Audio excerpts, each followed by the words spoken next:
is Mr. Subhash Theyum, and he's going to present on the title Towards Indigenous Research Methodology, Why and How. A very interesting topic. So to introduce Subhash Theyum, Mr. Subhash Theyum is a lecturer of Kasturi College of Management, Ithari.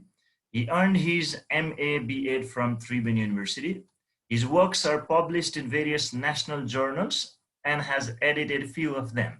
His interest areas lies in indigenous language and research. He is a life member of CETRAP. Subhash, sir, the floor is yours. Please proceed. Thank you.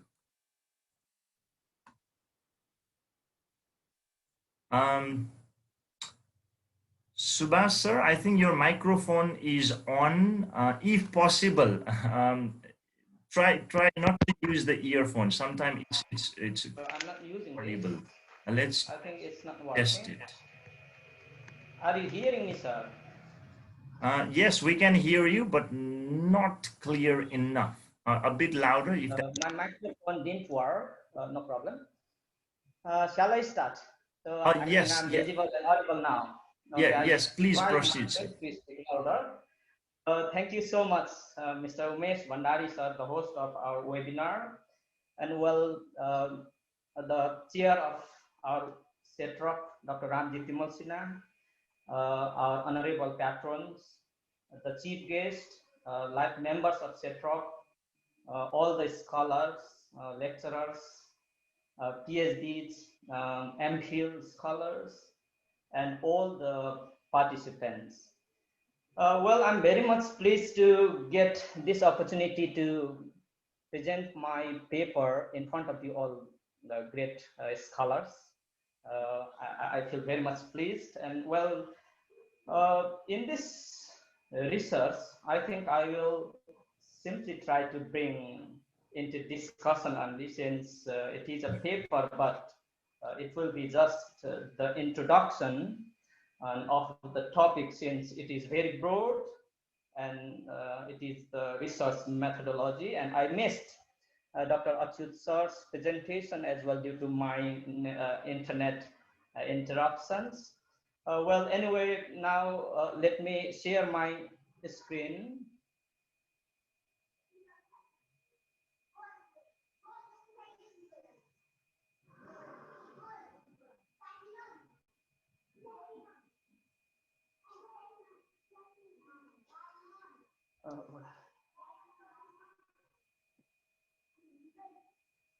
Okay, well, the topic of my presentation is Towards Indigenous Research Methodology, Why and How. And well, before starting my presentation, I would like to just say something why I have chosen this topic and why am I presenting on this topic. I would like to say something about this. And well, I've been conducting a small research related to funerary rites and burial grounds. And for this, I had gone, just before lockdown, I had gone to Dhanpata. And when I went first there, I went with all the research tools and so on, because my research is based on descriptive research using qualitative and both quantitative as well, and with the questionnaires, both open-ended and closed-ended, and other research tools, recorders, and with the discussion guide for focus group discussions and so on. I went, and first day I just built the record, and second day I did it, but I was not successful to do this. I didn't get the data I wanted to collect, and therefore I just thought myself, what should I do? And I tried to make my own research method. And second time, after some weeks, I went and I took my friend as well, and my friend could speak Satari dialect as well. And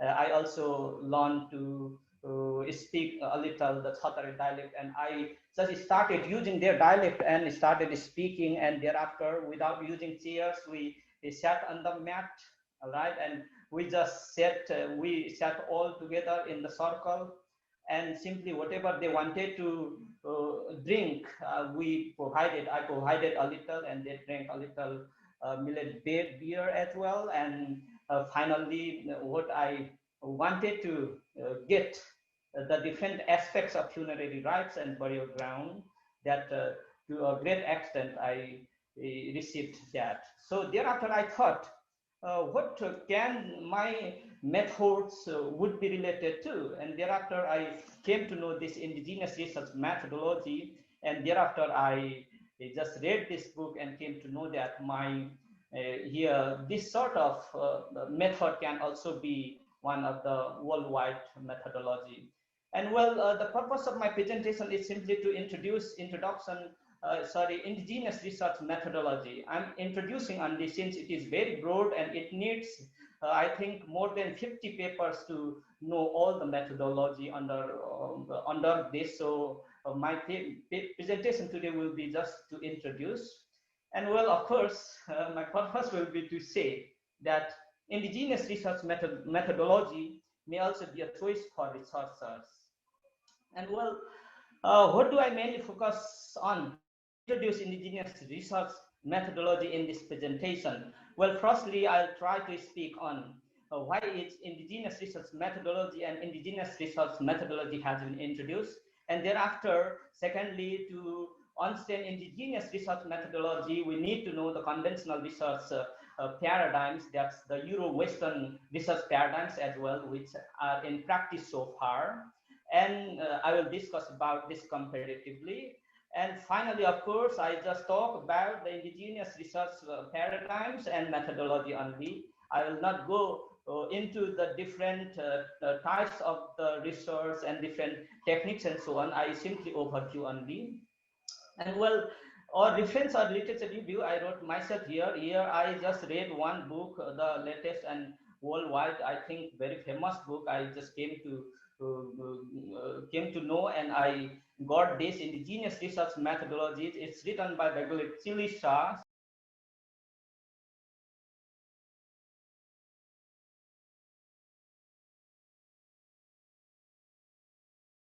Subhasji, please unmute yourself. You have been muted. Subhas sir, would you please unmute? Okay, again muted. Please unmute again. You have double clicked. Please unmute yourself, Subhasji. Subhash sir, can you please, I think you are muted. Can you please, yes. Okay, now fine, please. Who is muting me then, sir? Go on. And well, here. So finally, I'll talk about indigenous research paradigm and methodology. And well, and the literature review I did is I just before talk about this indigenous research methodology. It's a book written by Bagla Chilisa. She is the professor at Botswana University in South America, and some other research methodologies I studied. And what's indigenous research methodology? Here, I would like to say, unlike conventional research methodologies I've written, it means that we know the conventional research methodologies. They are interpretive, pragmatics, and constructive, and there are so many research methodologies or paradigms we have studied. And unlike these different paradigms and methodologies, indigenous research methodology is a research to be conducted being based on relational accountability, or being accountable to all relations. I've written here relational accountability. That's what we have to know here from ontological view or epistemological view or axiological view. We have to find the relation to all, since there is no concept of single realities in indigenous research methodology. And of course, we do indigenous research methodology by looking underlying beliefs as well. It's not the scientific objective realities only to be tested. It is the underlying beliefs we should need to know. And of course, very strongly, axiology should be followed.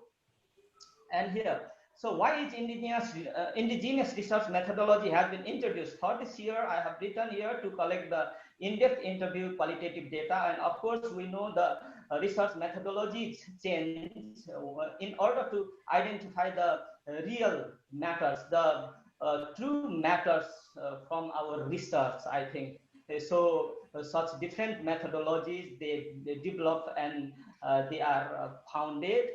And well, here to tackle the research methods dominated by Western modes of thinking, and indigenous research methodology is introduced or has been introduced in order to tackle or in order to fight against this Western modes of thinking. Western modes of thinking means here their worldviews, Western worldviews or colonizers' worldviews. Western means here colonizers, we need to understand, Euro-Westerns, we need to understand, and so they are guided by their colonizers' worldview, and accordingly they do the different research in the different parts of the world, and therefore this indigenous research methodology to tackle against this.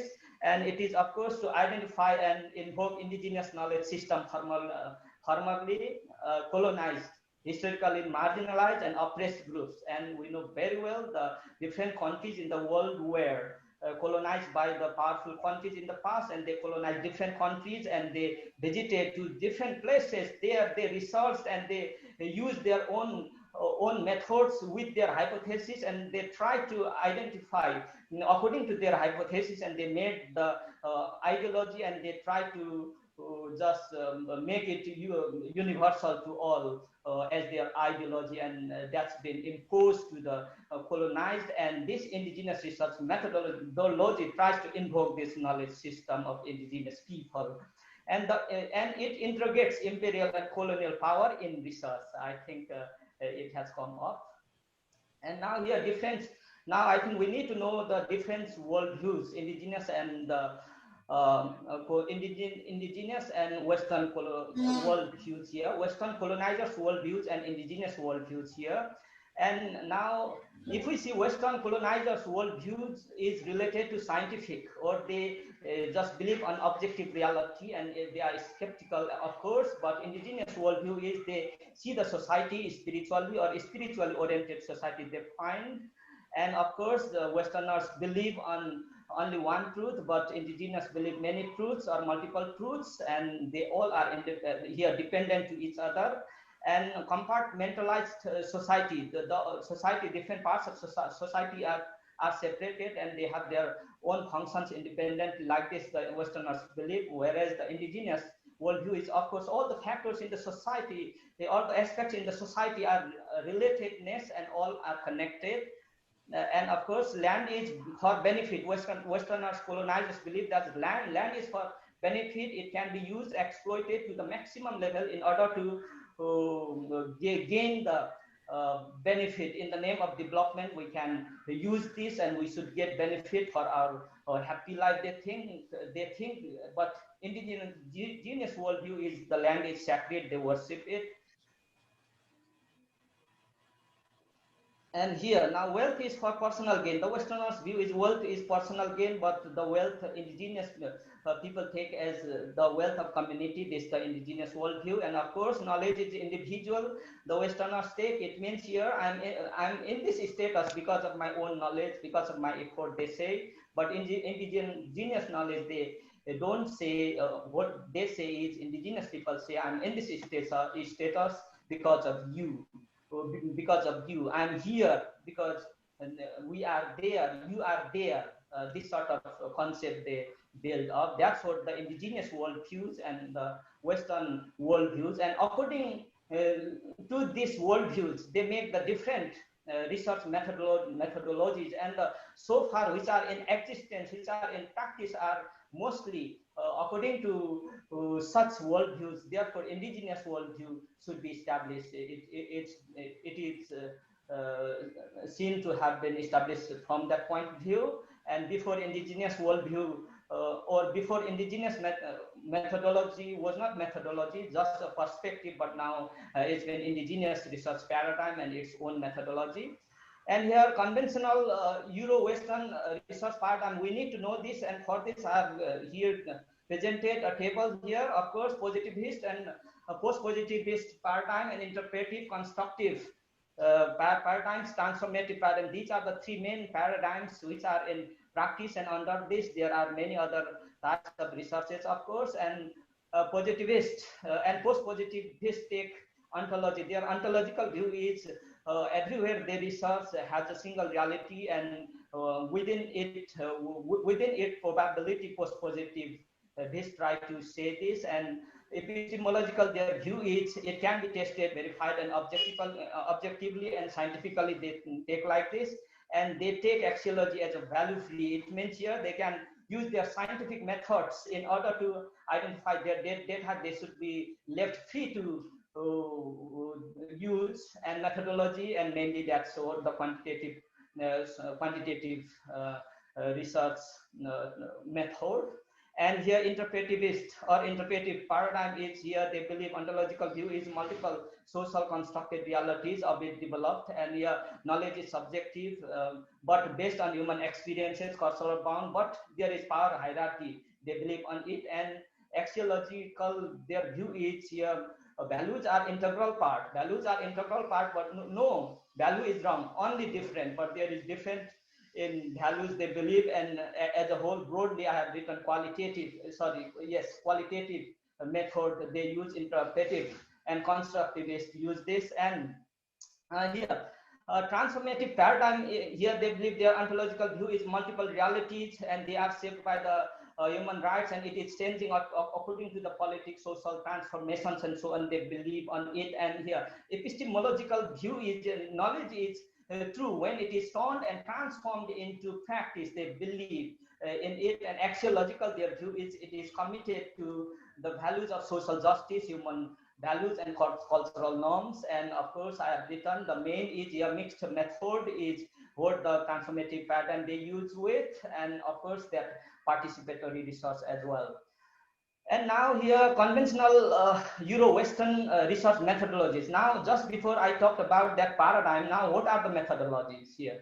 So far in existence, in practice, what they use is here, of course, post-positivist and post-positivist, they use quantitative mainly, and under quantitative, broadly quantitative, there are other methods as well, like correlational and here experimental and casual and comparative surveys and so on. And here the research techniques they mainly use is questionnaires, observations, and tests and experiments. And here interpretivist they mainly use as a method they use qualitative, and along with this there are phenomenological, ethnographic, and symbolic, and interactive and naturalistic methods as well they use. And the technique research tools they use mainly are interviews, participant observation, documents, etc. And transformative they use mainly the mixed method, combination of qualitative and quantitative, and also the action research and participatory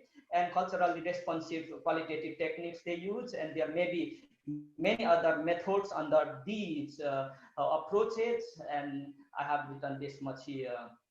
And here now we have come to the indigenous research mainly in this presentation. Here indigenous research dimension, we need to know indigenous research dimension. What is the indigenous research dimension? First, they target or indigenous research methodology targets a local phenomenon, and it is context sensitive and creates locally relevant constructs, methods, and theories. And yeah, it combines both Western and indigenous research theories. It means that it doesn't strongly oppose the conventional research methodologies, but critically studies, critically uses. That's what we need to understand. And assumptions are informed by the indigenous research paradigm, of course. And here, indigenous research paradigm. Now, what's the indigenous research paradigm? Indigenous research paradigm is here. I will admit here. Okay, ontology, epistemology, axiology, and methodology. Of course, like the conventional research paradigm, here indigenous research paradigm is also combined with these four beliefs. Okay, these are the sets of beliefs: ontology and epistemology, are the sets of beliefs that we know, and they help us guide us in order to present our actions to get the data for our research. And axiology is related to value system, and methodology is what the methods and techniques we use in order to collect the data very well. And here this ontology, under ontology, here the mainly they see indigenous research paradigm, or indigenous researchers need to see the research, or their ontological view should be socially constructed multiple realities. There is not single realities, and there are multiple realities, and they are socially constructed. They are related each other. We need to understand. It means here the indigenous researchers, their point of view or their ontological belief should be that all the realities related to research they are researching to be related, or are related to living and non-living things like water, sand, forest, and so on. We can take them all. And epistemological philosophy, or epistemological belief of indigenous researchers is here. Knowledge is relational. Knowledge is relational. It is relational to each other. Here, in terms of all the aspects, social aspects, and of course their history, their legacy, and so on. That's what they believe on, and relationship with all of the creation. All are related, and so their epistemological belief should be knowledge is relational. And it is not like the conventional research methodology. It is relational. The word relational shows that whenever we try to identify the realities, we have to relate to the different aspects of the research we are conducting. And well, axiological view, the indigenous researchers take it here. Of course, it is ethics and value system, but here they use the 4RS. Here 4RS is distinct in this research. They use 4RS, and here 4RS means here the first is here relational accountability should be there, and representation here, respectful representation should be there while researching, and there should be rights and regulations should be there, and reciprocal appropriation should be there. These 4RS should be used while conducting indigenous research methodologies, indigenous resources, and so on. So these are very distinct and very important here. Methodology, of course, indigenous researchers use research process, okay, drawn from indigenous knowledge system, since the methodology is the process of researching, and they use the techniques which are based on indigenous knowledge system. And here indigenous research methodology. Now, what is indigenous research methodology? Just before I just displayed the paradigm, now indigenous research methodology. Indigenous research methodology, I've written here, approach is mainly indigenization, and decolonization is the approach we need to understand. And here method they take is qualitative, participatory, ethnographic, and there may be many other methods as well, but mainly they are suitable. And here techniques, using indigenous interview methods, culturally responsive research techniques, they use this. And now I talk about the techniques. Subhash sir, sorry for the interruptions. Sir. More slides have we got, sir? I have 2 slides, sir. Oh, that's fine. Please proceed. Okay, Thank you. And here techniques. Techniques should be here decolonized relational interviews. Here, well, decolonized and relational. We need to understand. Decolonized means the set of belief we have, epistemological, ontological, axiological view. Your beliefs, whatever we have, that should be decolonized. If we have the Westerners or colonizers worldview, we have to remove this, and we have to indigenize ourselves, and we have to make it relational. Interview should be relational. It means that relational. If we take the interview of the boss of the company, we should take the workers, the different workers as well, because the boss is related to the worker. So it should be relational, and we should decolonize from our mindset, and we should do this. And of course, here storytelling is another very important technique here,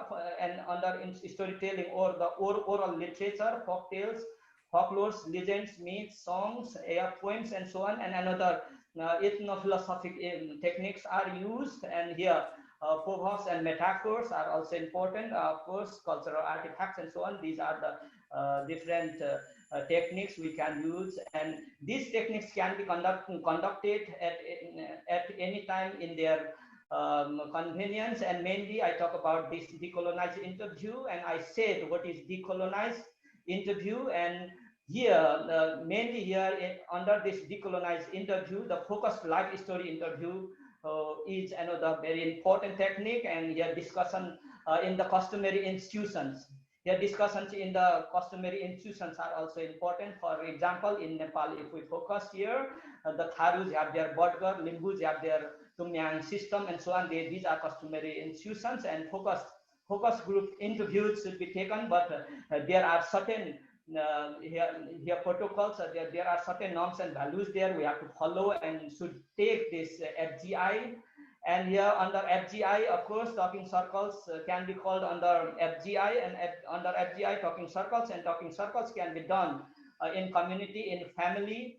And here we can conduct at any time around the fireplace or somewhere in the field they are working. At any time we can do. I'm not showing this difference in interview because of time constraint. And here now finally data analysis is done according to the decolonizing participatory indigenous knowledge based theory. Theories, the data should be analyzed. And one more at the end, what I say here, indigenous means all the people in the world are indigenous.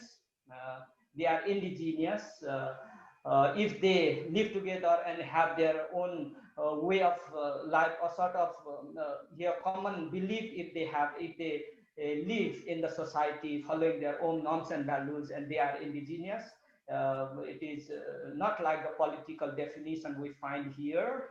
As far as I think, in terms of research method or in terms of researching, we need to understand like this and should be done. And I think I have to say thank you so much, and all of you, namaste. All right. Thank you. Thank you very much, Subhash, sir. A wonderful presentation. I think you highlighted there enough how from just the perspective it went on to the methodology and why it should be done and how it should be done with the techniques that you have presented. Even I think this area is very much new to me personally, and after going through your presentation, I think I really need to explore these things. Thank you for inspiring me and other participants as well. So let's open the floor for discussion and question and answer sessions. Please, as before, please put in a chat box or unmute yourself or raise your hands and please put the questions. I can see one question. Kamal, sir, please, you can unmute yourself. Go ahead with your question. Thank you very much, Subhash sir, for your wonderful presentation. Actually, insightful, new area of research you have explored in our context. Thank you very much for that. And my query is, I may have missed your explanation. 4 R's you have said. What are they? Excuse me, sir. Could you repeat, sir? 4 R's. Oh, 4 R's. Okay. Yes, sir. Here 4 RS here, RS as yes. Well I have written here. And 4 RS is under axiology, sir, and this is a bit distinct. And the first is here relational accountability. Okay, the first is relational accountability. It means here ontologically, epistemologically, whenever we study some people, or according to our topic, if we study, we should see the relational. For example, I just tell you one example. Rai community in Nepal, they don't eat goat, they don't eat mutton. Why don't they eat? Some Limbus here don't eat the chicken, don't eat pig as well. Some don't eat buffalo. Why? It is related to their their different beliefs. and it is related to their deities and so on. So the things are relational, knowledge is relational. So while conducting indigenous research methodology under axiology, this first 4 Rs here, the first is this relational accountability should be maintained, and another RS is here respectful representation. Representation should be respectful. It means here all the researchers should be happy, and research should be happy, and researchers should also be happy.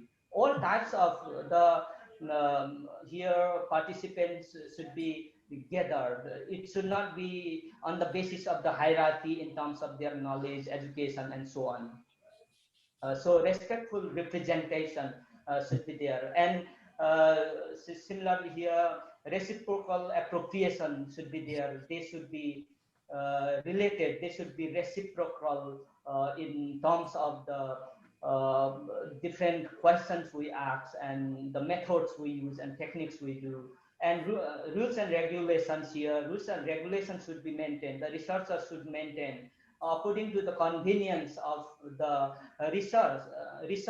The researchers should conduct the programs, conduct the different discussions to collect the data, because if they feel appropriate, if they feel appropriate, then only the real data they can give us. That's what the belief. So the rights and regulations are very important. Researchers should also understand and research as well. So these are the 4 Rs. It is very broad, and since I simply overviewed, I could not explain before. Thank you so much. Thank you very much, sir. Yes, I got the point. One more query. Mostly you said indigenous researches could be conducted under qualitative paradigms. Whether quantitative we can or not. What is the main reason behind this? This question I get some explanation even from Professor Dr. Podel, and first from you and then from Podel. Thank you very much. Yes. Okay, thank you so much. And as far as I have studied here, quantitative here method is also needed. To any type of qualitative researches, quantitative research is also related, and in indigenous research methodology as well, according to the need, we can take first quantitative data. But quantitative data's findings should not be final. That should be tested. That must be tested by qualitative data, and therefore quantitative data in all can be just the support. But here positivist and post-positivist, they took quantitative data at all. This method is the best they thought, but it was failed. And here indigenous research methodology also does not focus on quantitative. It focuses on qualitative type of, and not only qualitative, participatory, of course, it focuses, and so on. As far as I think, my answer to you, dear sir, is this much, sir. You are right. Yes, indigenous research methodology primarily focuses on qualitative research because it is participatory. As a data collector, you can't remain as onlooker. You have to mix up with them and take part with your informants. For example, if you want to make research on a particular festival, you need to celebrate the festival. So you are not an onlooker only. It is participatory. So it is based on story, narratives, poems, proverbs. So from that, we need to generate meaning. So it is qualitative because meaning is generated after interpreting proverbs and like that. And we have to observe both at the same time, and we have to participate. And there is a good text prescribed in MA first year that grief and raise of a head hunter. So Oh. unless and until we have that same grip, we do not understand other grip. So to write research, once you go through that grip, you can analyze. So the paradigm shift came, and the focus earlier, they used to go to the field, and as onlooker, they used to observe the environments, but now they participate. So Kamal sir, that what I have understood. Thank you, Subhash sir. Congratulations for your wonderful Thank you, madam. presentation. I think Anupa has a question. Thank you. Anupa, can you can ask now. Unmute yourself. Okay. Namaste, good evening to all. And I would like to say sorry that I could not join from the beginning, as it is my 5th meeting for today. But second, June fatigue Anubhav. Yes. ठुलो मान्छे हुन गाह्रो छ नि त. Anyway, congratulations, Subhash sir, for your nice presentation. But sorry to say that I'm still confused with most of the concept you have presented here, as it is new for me too. But here I want to ask one question to you, sir. Is there any connection between this indigenous research methodology and Oriental perspective? I just want to know that, sir. Yes, thank you so much for your question, madam. Very good question. As far as I think it is much linked, madam. It is because Orientals also try to delink or decolonize the literature, linguistics, or all the areas. And indigenous research methodology has also been introduced in order to identify the own sets of beliefs and own methodologies in order to bring out the true, real data so as to make the ideology and true ideology, the real ideology. And so Orientals and the indigenous research methodology, they are much connected and linked. I think this question answer may be better be given by our Ramji sir, our Indira madam sir, and our Dr. Kedar sir, and so on. So this much I could tell you, madam. Thank you. Thank you, sir. Any more questions? Something more from you. I have expected something more from Ramji sir or Indira ma'am. You are right, Anupa. They are related. Yes, they are related. Orientalism also believes on indigenous knowledge, and indigenous methodology believes on indigenous knowledge.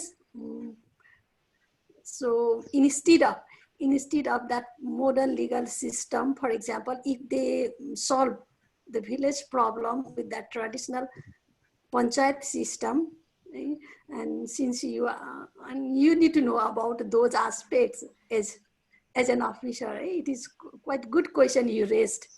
Thank you.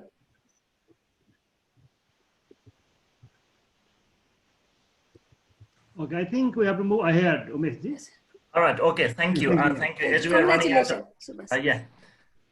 congratulations one more time to Subhash sir for a wonderful presentation. I think we're supposed to finish at 6. We're running over the time, so let's proceed. So now we move towards the reflection of today's session. We have finished all the 5 presentations.